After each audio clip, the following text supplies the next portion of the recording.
Story 1. Where do I even start? One story that stands out. I had sewn a dress for my daughter, and she was wearing it during a visit to my grandmother. Our conversation went like this. Grandmother. I had an aunt who used to make beautiful clothes. When we visited her, she always had a beautiful dress she had made to give to me. Me, that's nice. Where did she live? Grandmother, in a mental home. Me, oh, okay. Grandmother. Yes. She came home from work one day and found her husband in bed with his sister. So she tried to kill them both, and they had her locked up. Me. Many conversations with my grandmother went that way. Story 2. The real reason my parents got divorced was because my dad broke my sister's arm. They both just said they fell out of love. Story 3. I was adopted and made contact with my biological family as an adult. My brother, who was not adopted out, gave me the rundown of our father, who was apparently a nightmare person. He was an alcoholic who killed someone with his car. At some point, his license was suspended, and he made my 12-year-old brother drive him around. He became angry at a girlfriend and burned her house down, trying to burn her inside it. We have a sister who is 5 years younger, and she is the product of him returning and raping our mother. He died from falling asleep at the wheel one morning after drinking all night. He was in his early 30s and had 8 children by 4 different women. After he died, my brother came home from school at age 14 and found that his father's former girlfriend took her 3 kids and abandoned the house without warning. My brother came home to a completely empty house. It is crazy to realize I am directly related to a raging, angry alcoholic who destroyed so many lives in his wake. I do not feel any of it inside of me and do not see it in my siblings either. Story 4. I found out recently that my father pushed my mother down a flight of stairs when she was pregnant with me. It has been hard to talk to him since. Story 5.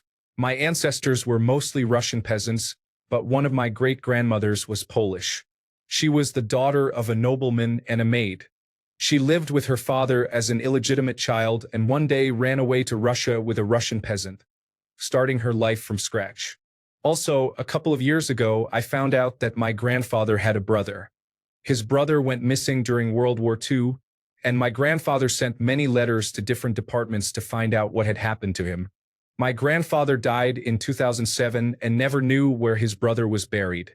Now, I was able to do some research online and found his tomb. He died during one of the most severe battles of the war, the Battle of Stalingrad, 2 weeks before the Nazis were defeated there. Story 6. My uncle had schizophrenia and used many drugs. I recently learned that he grew his own poppies to make more drugs. He took his own life after a doctor said there was nothing wrong with him. He also died on my dad's birthday. Story 7. My great-grandfather was stationed in my hometown where he met my great-grandmother. She was very poor. As a child, I thought there was some romantic love story, perhaps that he had swept her off her feet. A love that transcended cultures. I later learned that he was in his 50s and she was 12. Gross. Story 8. My grandmother was in her late 40s when my mother was born. She had 6 other children, with a 12-year gap between her and the second youngest. We believe there is a good chance one of the teenage daughters was her real mother and that it was covered up. In 1960s Ireland, the alternative would likely have been to send her to a Magdalene laundry. Story 9. From Ireland, my grandmother had 11 living children plus several miscarriages and stillbirths. They had no money and my grandfather was a violent alcoholic. My grandmother spent time in a mental health hospital in her 50s. I found out that she had written to the bishop in the 1960s pleading her case for dispensation to use contraception, and he refused it. It makes my blood boil. Story 10. I was spending a couple of days at my cousin's place, which is something I got to do a few times as a child. Think of it as an extended sleepover. My cousin's father was elderly and already retired. He had taken up painting as a hobby. Once, when I was there, he was painting one of my grandmother's brothers. He always painted from photos. They had given him a photo of this man in a military uniform, but he refused to paint him in that uniform. I had not even known that my grandmother had another brother who did not come home from the war. My cousin's father then painted that man in a uniform but left out the national emblems. I wish I knew where that painting is so I could take a photo of it. He changed the uniform because it was a Schutzstaffel uniform. As a child, I had no idea what that really meant. Story 11. There is a town in South Carolina that shares my last name.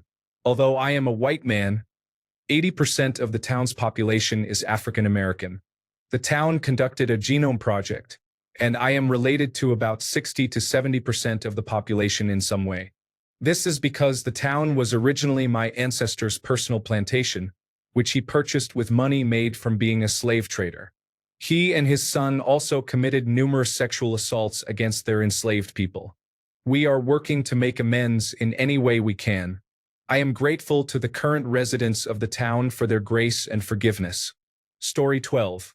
At my grandmother's brother-in-law's funeral, I learned he had a baby brother who was shot in the head while in his arms as they were fleeing during or after World War II.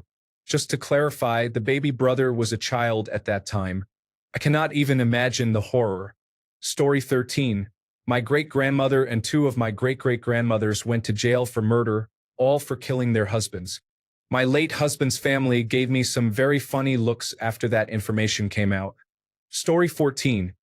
A few years ago, my father made a book about his family and ancestors.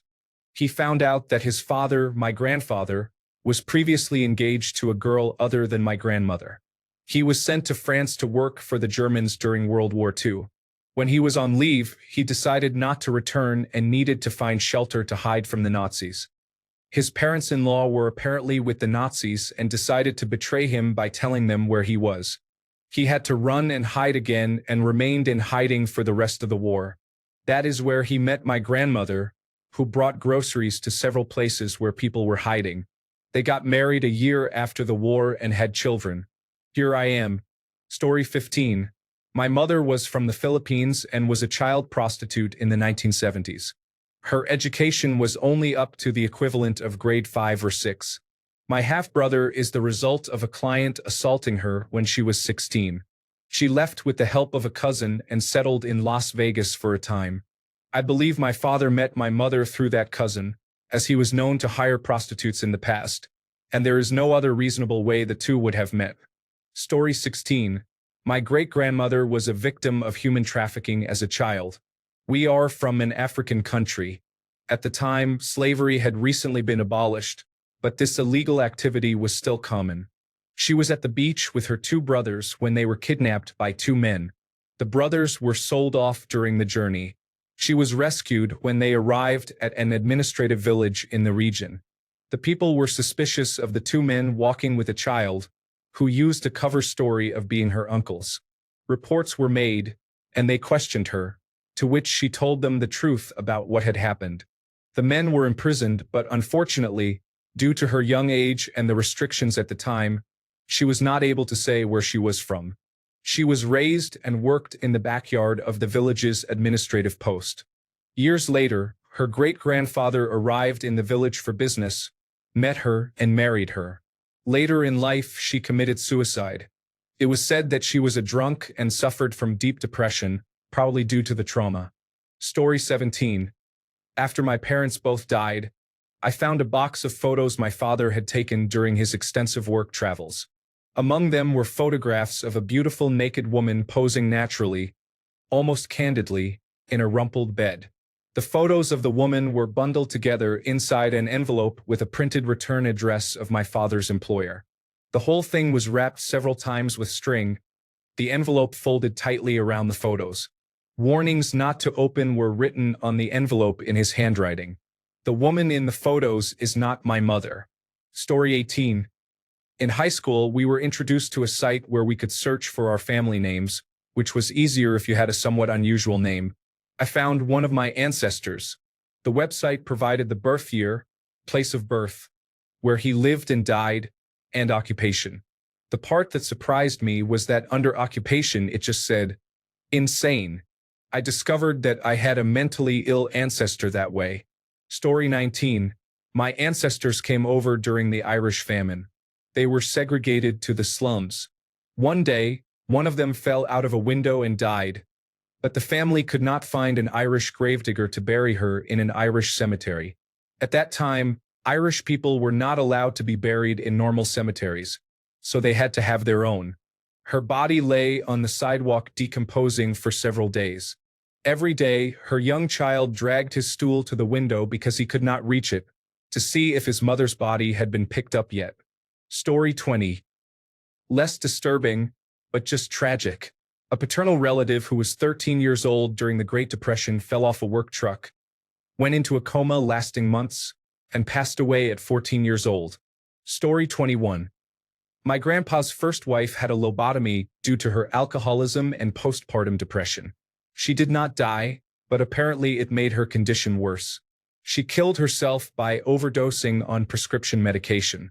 She and my grandpa had 4 sons, and they all have fetal alcohol syndrome.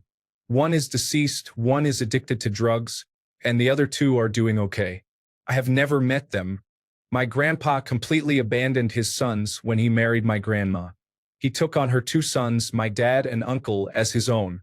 I had no idea he was not my biological grandpa until he died when I was 15. Story 22. One parent was sold to my grandparents in a shady backdoor deal over a poker game. It is not really disturbing but a little shocking to hear. Story 23. My grandmother was married and had 7 daughters. He pushed my mom, who was 13, down the stairs, so my grandmother told him to leave. He could beat her but was never allowed to hurt the girls. He left and never returned. We found out a few years ago that he died alone in Florida but kept claiming the girls on his tax returns. Apparently, he was involved with the mafia and owed money to loan sharks. The mafia came and took all the furniture from their house. It is strange because to this day we do not know how my grandmother supported the 7 girls. The youngest was 2 years old when he left, and the oldest was 15. She worked part-time at a diner for a few years but always had a home. Story 24. My grandmother had 3 grandparents who were first cousins. They were all related to a mass murderer. Story 25. I have a strong suspicion that they are not as many generations away from the chimpanzees as they should be. Story 26. My 4 times great-grandfather killed a man in a duel in the south of France and came to America a few years after the American Civil War. Story 27. This is all alleged since, sadly, my parents and all my aunts and uncles are deceased now. The belief is that my paternal grandparents, immigrants from Italy who settled in Virginia where my grandfather was a coal miner, lived on a small farm with their 6 children. They had to quickly leave the state and move elsewhere because my grandfather killed a man. Why did he kill him? He raped my grandmother, and she became pregnant as a result. My aunt has a different man's name on her birth certificate. She was never treated differently from the other children, as far as I am aware. My father was born after all this happened. I honestly do not think he ever knew about this situation. My grandfather died when this aunt was 10 and my father was 8, so everything was kind of swept under the rug, as was common at the time. That aunt never married and was very devoted to my grandmother. By the time I heard about this, the aunts who were still living were well into their 80s and in poor health, so I suppose we will never know the true story.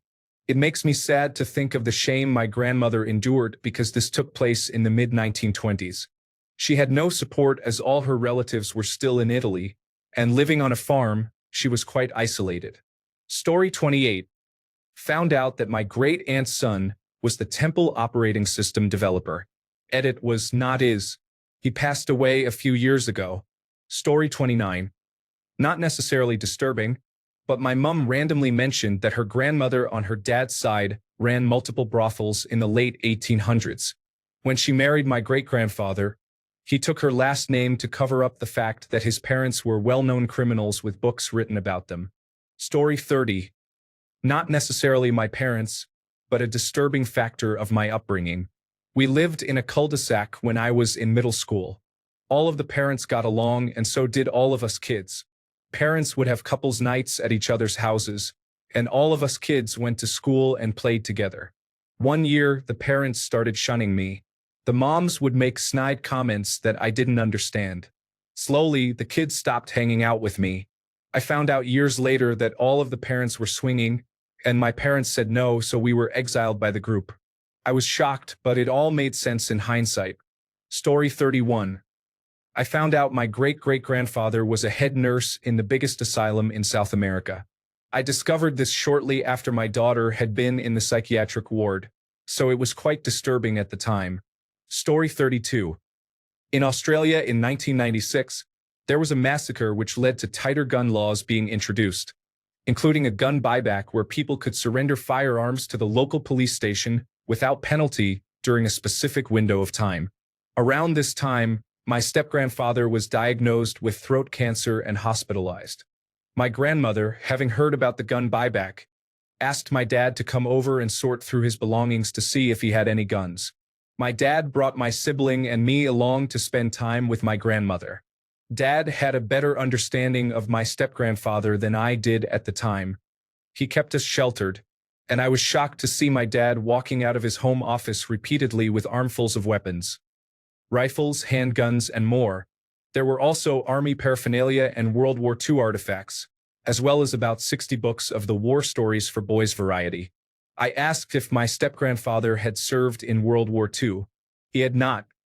He never served but had a strange fixation with the military and an excessive number of guns for a man living in suburbia with no need for hunting or using firearms. Later, I learned that he had been horribly abusive to my grandmother, my aunt, and my father, including leaving them unattended for hours at the pub while he pursued other women and forcing them to sit under the table on the beer-soaked floor. He regularly hit and verbally abused them. We are incredibly lucky that despite his gun obsession, he never used one against them. Story 33. I found out my grandfather had a second family no one knew about. He kept the two lives going for decades. Family reunions became very awkward very quickly. Story 34. Apparently, one of my ancestors had a pig farm and an inn on a major trade route. The pigs were always well-fed, and the ancestors seemed much wealthier than a typical pig farmer and innkeeper. Story 35. Going back 40 years, my great-aunt was in a relationship with a man who was extremely violent.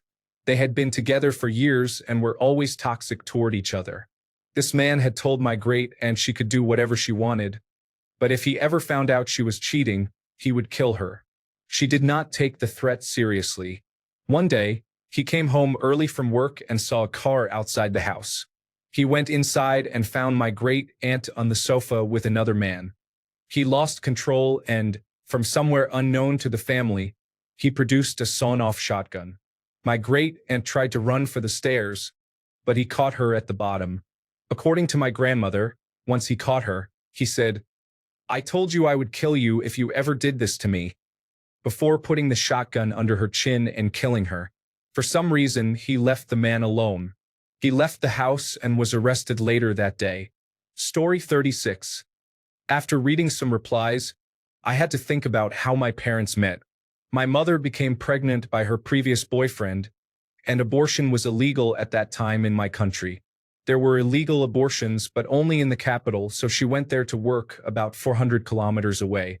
She met my father at work in a restaurant, and he accompanied her to the abortion. When I was 13 or 14, he mentioned being unable to eat or cook rabbit because it reminded him of what he saw during the abortion. It was not until many years later that I connected the dots and realized how far along my mother must have been. Story 37. I can't really choose one. There was a barber surgeon in London in the 1700s. Records show he used an alias to operate under the radar, and his daughter also used an alias. Their real names and aliases indicated they were father and daughter. I assume she helped him at work. There are no records of them being convicted or involved in botched abortions, but the aliases suggest possible criminal activity. I don't think people worried about trouble just for pulling rotten teeth. Another man went on a drunken rampage, spied on women like Peeping Tom, and killed a policeman. He was committed for insanity rather than guilt and lived happily after. He became an artist in the asylum and was glad not to work. Two others were committed to asylums separately. One was allowed to visit family, while the other was forced into a divorce and not allowed to see their children again. Story 38. My grandfather, the most wonderful, loving, kind grandpa a little girl could hope for, was the chief of detectives in my county. It was a big county. He was an important figure. He died when I was 6. In adulthood, I became aware that the local police department is notoriously corrupt. There has been more research and reporting on it in recent years, triggered by a serial killer and a very corrupt chief. Although this is well after my grandfather's time, it has led to in-depth examinations of the past. In the 1960s and 1970s, there was up to a 90% confession rate. That is not statistically probable. Police generally get around 60% or less, even with poor work and standard coercion. 90%? How? Probably lies, torture, and abuse. At the very least, it was known to and more likely condoned and actively organized by my grandfather. I will never know the truth. I think most people who would know are gone, and I do not want to go looking. I am glad I did not hear about it until 40 years later. I can still love and treasure him. But my God, what did he do? This is actually far more shocking to me than the surprise older brother I have. My parents had a baby as teenagers and could not keep him. It is sad and strange that they did not or were too traumatized to tell us until I was in my 40s, but that it happened is not shocking. He is great, and we love him, so it is fine, though I am still sad for my parents. Story 39. I'm late to the party. I hope I don't get buried. I found out my great-great-grandmother was Native American. The story I was always told was that the good Mormon pioneers found her after she was abandoned. God intervened for her. It wasn't until I was much older that it became apparent, given how Native people have been treated in this country, that the likelihood of her being abandoned is slim. Either her family was killed or she was stolen. The part that really messes with me is that her children, she had 8 after being married off to an older man very young, cut ties with her completely. They were white passing in a world that looked down upon their mother. She died alone and in poverty and is in a grave that has never had a headstone. It breaks my heart for her. No family. Alone even in death after all these years. Her stolen culture. It especially makes me ache because I don't have a relationship with my mother. It makes me think about time and how I wish we could have known each other. I know it sounds like great-great-grandmother is so far back, but I knew my great-great-grandmother on my mother's side. She died when I was 20 at 104. Mormons have kids young. I hope someday to put a headstone on her grave and honor her in ways life didn't. She's not forgotten, and she is loved. Story 40. I have a number of famous people on my father's side, not for good reasons. 6 governors, all in the southern United States. One was the governor of South Carolina during the Civil War. Not the one who succeeded, not the one who rejoined, but the one in the middle. He was a straight-up Southern racist. His wife is on the Confederate dollar bill. They owned slaves and had a plantation, giving them all our last name.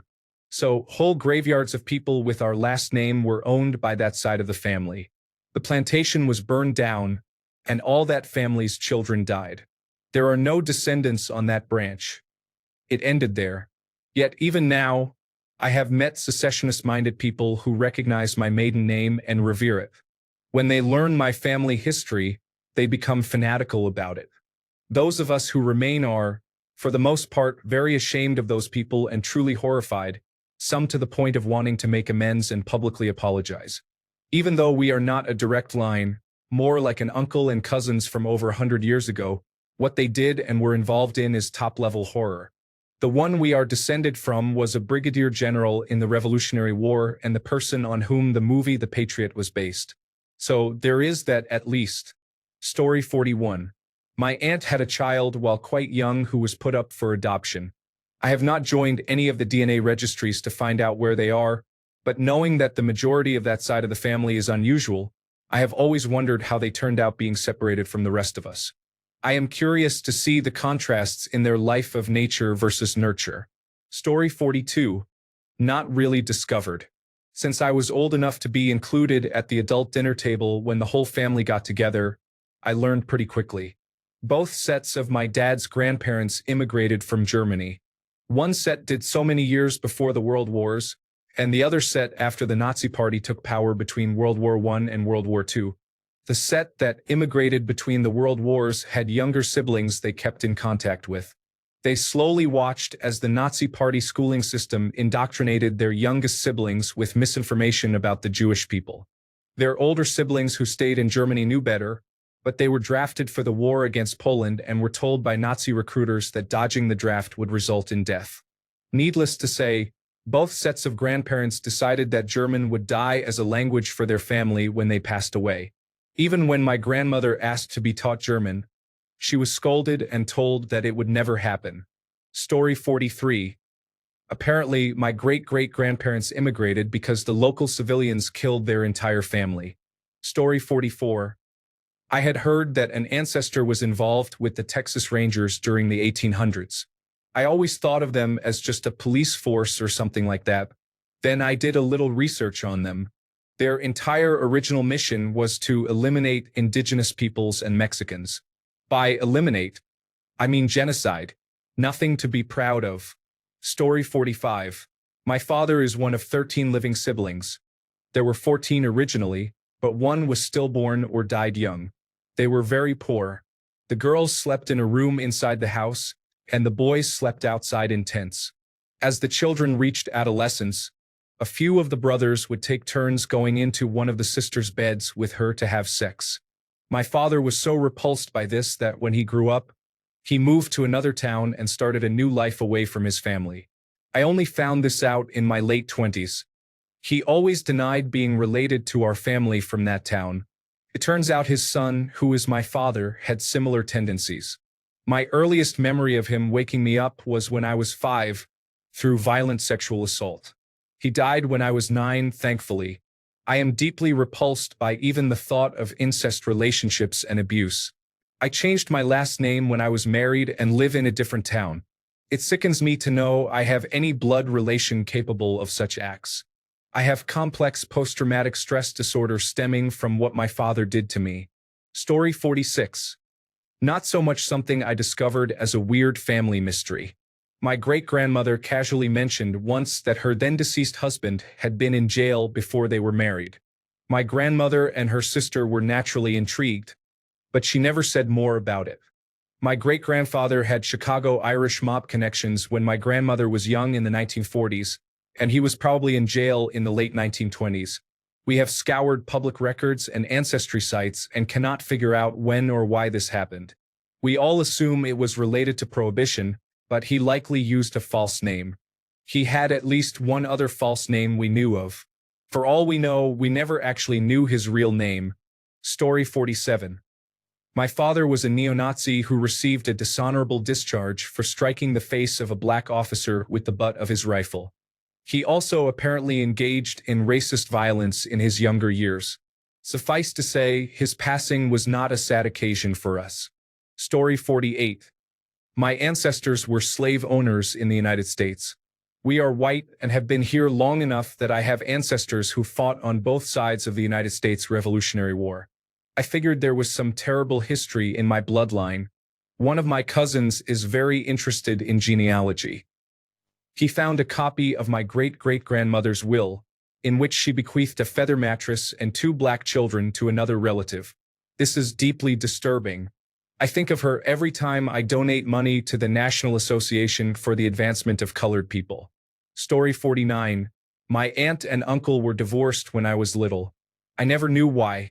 When I got older, I learned it was because my uncle had a fondness for sex workers. They were divorced for several years. My uncle did a lot of therapy and worked on himself. He did a lot of apologizing, and eventually my aunt and uncle got back together. They have been remarried for about 30 years and have a great marriage now. I am proud of my aunt for being strong enough to leave him when the truth came out.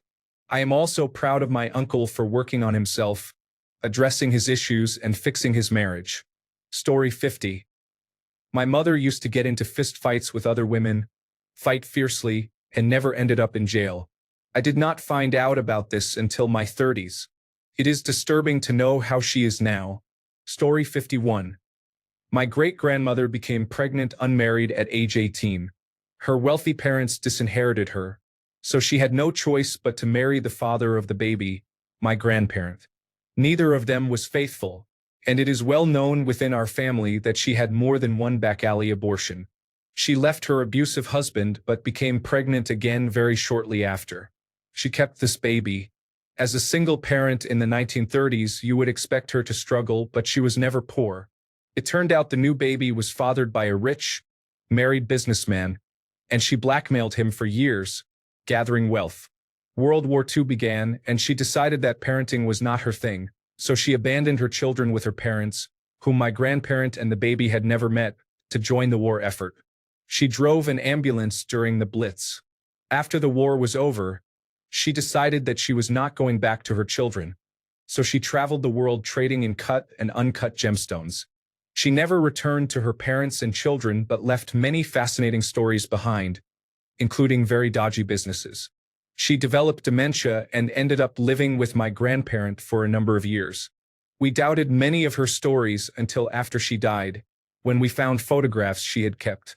Despite all the illegal dealings and child abandonment, she is kind of my hero. Story 52. My ancestor murdered his wife and was then used by William Marwood to test a new hanging method. Nowadays, he is part of the tour at Lincoln Castle. We do not advocate murdering wives in our family in the 21st century. Story 53. I knew my grandfather left my grandmother, my mother, and her 5 siblings. I did not know the full scope until I found newspaper articles and information about his life. He staged a robbery and kidnapping at the store he managed. His car was found in another state. Everyone feared the worst. The truth is that he left to meet another woman. They met, married, and he became the deacon of the church. He was hailed as a wonderful stepfather. I make sure anyone who adds his name to their family tree also sees who he abandoned. I wanted the family he joined to know that he left a literal baby and toddlers behind to be a great family man and devoted churchgoer. My mother gave up her plans to make sure the children could eat. All of the children suffered greatly because of their father's selfishness, including one, the baby, who died young from mental health struggles and drug issues. Story 54. I had a relative who worked directly with Winston Churchill. She had a brother who died by suicide and a grandson who killed his mother, her daughter. Tragic. Story 55. My family apparently just abandons the deceased for the most part. Things I found out in my 30s. My maternal grandmother's father cut off his own arm using a chainsaw because he couldn't wait 15 minutes for my grandfather to get there to help him cut a tree branch. Recently, I learned that my paternal grandmother had at least 2 brothers I didn't know about. One died after being jumped in a bar while on leave from the military. The other died with their father by getting hit by a train. She also apparently had a sister, but I have no idea about the circumstances of her death, only that she had been married and buried near my grandparents. I grew up thinking she only had one brother and no other siblings.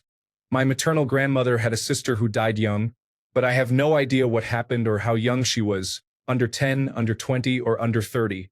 No clue. Her name was Rose, and I only know that much because I found an engraved necklace in a play jewelry box. Grandma just said it belonged to her sister who was no longer with us. I also found out that my maternal grandmother grew up very poor because someone who grew up with her described their childhoods. Story 56. My grandfather lost all the family business assets because he was prosecuted for illegal business practices.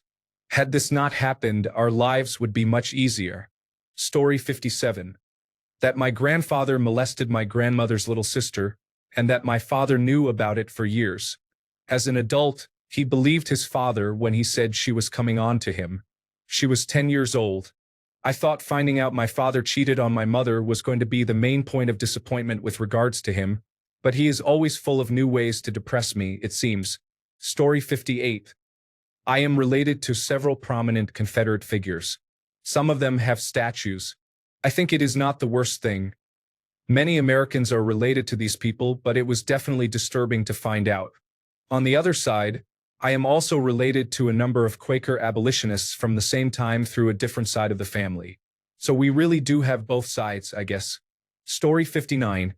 I had 2 distant relatives who were brother and sister and were separated during an Indian raid.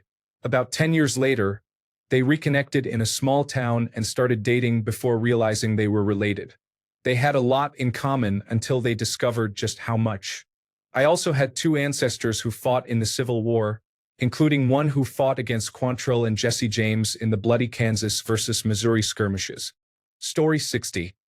As a Pennsylvania girl, I never knew that part of my maternal family lived in the Deep South. After extensive research, I tracked down an Irish ancestor who landed in Norfolk, Virginia, in 1665. The surprising part is learning that one branch of the family were landowners and also owned slaves. I deeply wish this were not true. Story 61. My 12th great-grandfather was a German duke, so I am related to most of the royalty of Europe as well as a few National Socialists. The disturbing part is that I never received any money from them. My second great-grandfather owned slaves, fought as a colonel under Andrew Jackson, then was elected to the Virginia legislature and helped enact Jim Crow laws. He coincidentally fought against the United States Cavalry unit I would later serve in during Operation Desert Storm. Story 62. My dad owned a stone mine and pressured his drivers to work overtime with their trucks overloaded, which resulted in a crash that killed an entire bus of people. He managed to bribe his way out of trouble, and the driver was the only one prosecuted. Story 63. An ancestor a few hundred years ago, who is unsurprisingly from a dead branch of the family tree, had inappropriate relations with a sheep. This was not a rustling incident, as our family owned many sheep. No, he just liked sheep a lot. Mom kind of regretted using Ancestry.com for a while. Story 64. One of my close relatives works at border control for a country with a heavy cartel and organized crime presence. I am convinced he is deeply involved in drug smuggling across the border and regularly receives large payouts. He even has original art pieces in his house. Many other family members are also involved with the cartel. I only recently figured this out because it is not discussed at any family events I attend. It is still wild to think about. Story 65. Found letters between a Southern ancestor and his brother, in which they discussed the people they enslaved. I think one of those people might have been the son of the man who enslaved him. I knew it, but seeing it in their own handwriting was quite horrific. The one good thing was that the enslaved child had apparently been captured during the war along with the white son of the letter writer and was working for a Union officer. It reads very much like he escaped as soon as he got the chance and then convinced some Southern prisoners that he was spying and would definitely come back to South Carolina. I hope he went on to have a happy and successful life in the North. Story 66. My great-grandma was a violent schizophrenic. She cut off one of her ears, pointed a shotgun at my grandma while she was asleep, held my mom hostage at knife point when she was a little kid, and slit her own throat twice. She survived. Granny had many scars. I believe she ended up in a psychiatric ward or an old folks' home. My other great-grandma was a Cherokee Native American during a time when natives were widely discriminated against. She was 14 when she was married off to the town Catch, a man in his 20s whom everyone loved. She was considered very lucky for the match, but his family never accepted her. He was an abusive man who would be gone for weeks at a time, always drunk, cheating whenever he could, extremely controlling, and uncaring toward their children. My grandma had to endure it in silence. He fit the stereotypical role of a drunk, demanding husband who insisted that dinner be on the table when he came home and that his wife never speak. When she got sick later in life, he cut off all her hair, claiming it would be easier to manage short hair despite her pleas not to. For those unaware, hair is very important in most Native American cultures. The best thing that man ever did was die before she did, allowing her a couple of decades of freedom. She was also a very skilled artist, which we only discovered after she passed. She lived a quiet and subdued life. Story 67. I've traced my genealogy back to the 1300s in some lines. I nearly quit the hobby when I discovered an ancestor who owned a plantation in the American South. As a Canadian, I wasn't expecting that. It was an evil place according to the history I found. It really affected me to realize I shared any amount of DNA with someone like that. I still have to grapple with the thought sometimes. In all my ancestry, he is the only person on the wrong side of history, and it hits hard every time I think about it. Story 68. Well, it is ancient family history. After my sister did a DNA ancestry test, the results came back. One of our earliest ancestors to come from Europe was a slave owner in Virginia in the late 1600s to early 1700s. Story 69. My father was involved in a cocaine deal with two of my childhood heroes. Actually, his friend was the cocaine dealer. He was just the enforcer. My father was a big guy, former military, and I guess he brought a gun. It was strange to find out because he was not a drug person at all. Also, I did not learn about it until after he passed away, so I could not ask him about it. Story 70. My dad is a direct descendant of one of the largest slave owners in the Caribbean. The family owned 3,865 slaves altogether. Story 71. My great-grandfather came to America from a small village near Palermo, Sicily, in the 1910s. He got a job in Chicago working with other Sicilians. After a couple of years, he had enough money not only to send for the rest of the family but also to open a bar in Milwaukee. You can put two and two together on this one. Story 72. Not me, but a friend was able to trace his lineage back to Edward the Longshanks. It was common for me to dismiss his arguments with, "Well, your family killed Braveheart, so..." Story 73. Most of my birth family were killed in Lebanon for being Christian. That is why they are so dysfunctional. On my grandfather's side, all 7 members were killed except for him. He was the only survivor. On my grandmother's side, 3 siblings were killed along with their families. Story 74. Not really disturbing, just kind of interesting, I guess. The last name I got from my father is fairly unique. It was also the same as my maternal grandmother's maiden name, so the odds are there was some crossover before me. I did some research, and it turns out that my ancestry split back in the 1600s and rejoined at me. Story 75. My great-grandfather was a Spanish captain who fought in the Uruguay-Brazil War.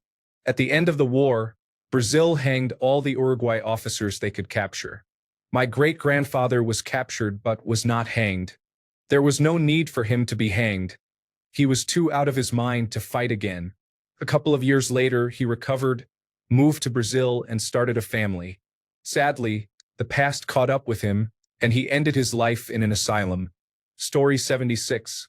Owned a plantation and enslaved people. He was a high-ranking Confederate colonel who oversaw the supply trains for the South. Story 77. I can't say it was disturbing, but rather sad. When I was researching my ancestry, I found that my great-great-grandmother was arrested for stealing shoes when they came to the United States in the late 1800s. It is sad because they could not afford shoes. Story 78. Found an old document belonging to my direct paternal ancestor from the late 1600s where he had purchased a slave. Story 79. My great-grandfather was murdered by a family member using arsenic, which was very popular in the 1800s. He was 98, and there was not much to inherit. He was just a difficult man. One of my great-grandfathers divorced his wife to marry his stepdaughter. The divorce was considered far more scandalous than him marrying a 14-year-old, whom he had been raising as his daughter for several years. My grandfather deserted from the army and was living under an assumed name when my mother was born. Another great-grandfather came home from World War I, fell into alcoholism, abused his wife and daughters, and eventually hanged himself in my barn. My grandmother found the body. Yes, the family has a complicated history. Story 80. Their treatment in residential schools, being taken away from their native families to be assimilated and abused. Story 81. My grandmother had an affair with another man and had to go away for months to give birth in secret because her lover was black. My grandmother was white. My grandmother and I are the only ones who know, as my mother told me before she passed away. To this day, my grandmother is now 88. Story 82. Have you heard about Project 1619? I think my ancestors owned one of the first enslaved people. I am horrified. Story 83. My mother's biological father was 13 years older than my grandmother. This was not uncommon in the 1960s. However, he was a rapist and extremely abusive. My mother once mentioned that he set our house on fire. There is a newspaper article about it, but I do not believe he was ever charged with arson. When we did ancestry research, we discovered he had been married before meeting my grandmother and had a son from that marriage. This son is 19 years older than my mother. It is possible he never actually married my grandmother and simply ran off with her, abandoning his son from the previous marriage. Alternatively, he may have been so abusive that his first wife had enough self-respect to leave him. The truth is unknown. Story 84. My dad's cousin was sentenced to death by hanging in Malaysia for smuggling heroin in the 1980s. My dad visited him in prison. It was a very big deal at the time. Story 85. I'm not sure it's disturbing, but it was shocking when it came out. My grandmother was one of 12. Her oldest sibling turned out to be the second oldest. My great-grandparents had a relationship when she was 15 and he was 22. She got pregnant, and her parents forced her to give the baby up. They stayed together and got married a few years later, going on to have 11 more children. They tried for a long time to find their firstborn but faced many roadblocks. And since it was over 100 years ago, they had few resources to continue searching. When the firstborn was about 50 years old, the secret was discovered. She found not only her biological family but nearly a dozen siblings, and learned that her parents wanted her and tried to look for her. Apparently, she had an okay life with her adoptive family, but it was a shock to everyone. Sadly, she then died at 67 from a sudden aneurysm. Story 86. My great-aunt ran a brothel in Miami during the 1950s. She referred to the women as nurses and traveled with them throughout the Southeast, setting up shop in hotels during conventions. Later in her life, she also operated a legitimate nurse-for-hire service. My mother had always been ashamed of the prostitution aspect and hid it from us until we were adults and the aunt had passed away. Learning more about her, I realized she came from poverty and was an orphan at a time when there were very few employment options for women. I want to believe she helped other women with limited options find community and support one another. Story 87. Far from the most disturbing thing to happen in my family, I want to share this because it is still very strange nonetheless. My father recently revealed to me that he had a great uncle who would buy warts. The children would give him a quarter if they had a wart. He would say a prayer, and the wart would go away. Story 88. My granddad had one sister and two brothers, but he also had another sister that no one mentioned or talked about. I found out when I was 12 or 13 after overhearing a conversation between my mum and auntie. I did some digging and discovered from my mum that she had been in care her entire life.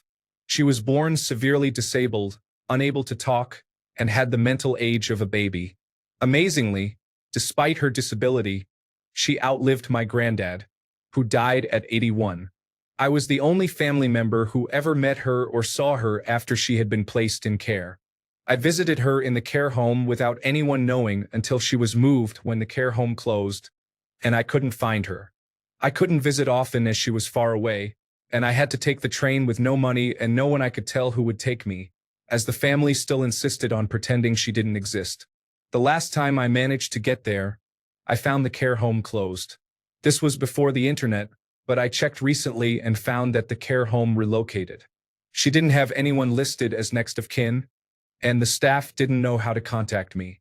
We only found out she had passed away when someone from the care home tracked down my mum to sort out the funeral expenses. By then, there were no siblings left. It always made me sad that she had no one, and that's why I tried to visit her.